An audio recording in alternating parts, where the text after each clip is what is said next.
সংসারের ব্যাপারটা হচ্ছে কি ভাইয়া, সংসার কোনো মেয়ে চাইলে একা করতে পারে না, এটা স্বামী স্ত্রী দুজনেরই সংসার করতে চাইতে হবে। বর্তমান সোশ্যাল মিডিয়াতে সবচেয়ে আলোচিত এবং সমালোচিত একটি নাম হলো অভিনেত্রী সানাই মাহবুব। তার শারীরিক পরিবর্তন নিয়ে ট্রোল, আলোচনা, বিতর্ক যেন থামছেই না। এক সময় যে সানাইকে আমরা তার ব্রেস্ট সার্জারি এবং নিচতলা ভাড়া দেওয়ার জন্য যে ট্রোল করতাম, আজ তাকে নিয়ে নতুন করে বিতর্কের ঝড় উঠেছে। সানাই মাহবুবের নিজের মুখ থেকে শোনা কথা, তিনি শখ করে এবং লোক দেখানোর জন্য এই ব্রেস্ট সার্জারি করেছিলেন।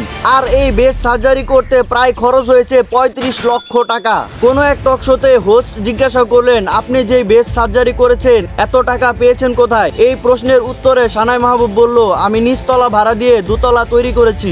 আপনি নিচতলা ভাড়া দিয়ে দোতলা তুলেছেন। This is the main rule, এটাই তো নিয়ম। এটাই করেছেন? হ্যাঁ, আমি নিচতলা ভাড়া দিয়েই তো দোতলা বানাবো। This is the rule. তার এই মন্তব্য পুরো ইন্টারনেট জগতে ভাইরাল হয়ে যায়। এই দুইটি ঘটনা সানাই মাহবুবকে আলোচনা সমালোচনার কেন্দ্রবিন্দুতে পরিণত করে। বিভিন্ন কন্টেন্ট ক্রিয়েটর এবং টিকটকাররা তাকে নিয়ে বিভিন্ন রকমের ট্রোল ভিডিও বানানো শুরু করে। আমি আমার নিচতলা ভাড়া দিব, হ্যাঁ, এখন আপনি যদি পারেন সারা জীবনে থাকতে পারেন, এটা আমার কোনো সমস্যা নেই। কিছু কিছু নায়িকারা আছে নিচতলা ভাড়া দিয়া উপতলা প্লাস্টার করে। সাম্প্রতিক সানাই তার স্বামীর বিরুদ্ধে যৌতুক এবং নির্যাতনের মামলা করতে দেখা যায়। সেই সময়ের ভিডিও ফুটেজে তার অস্বাভাবিক শারীরিক পরিবর্তন সবার চোখে পড়ে। এই পরিবর্তন দেখে নেটিজেনরা আবারও ট্রোল করা শুরু করে। অনেকে বলেন এটি তার পূর্ববর্তী সার্জারির ফল, আবার কেউ কেউ বলেন এটি আল্লাহর সৃষ্টিকে বিকৃতি করার গজব। ট্রোল এবং তীব্র মন্তব্যের জন্য সানাই মাহবুবকে আবার মুখ খুলতে হলো। তিনি সোশ্যাল মিডিয়াতে একটি পোস্টের মাধ্যমে জানান তিনি হরমোনজনিত সমস্যায় ভুগছে, আর এই অসুস্থতার কারণে তার এই শারীরিক পরিবর্তন এসেছে।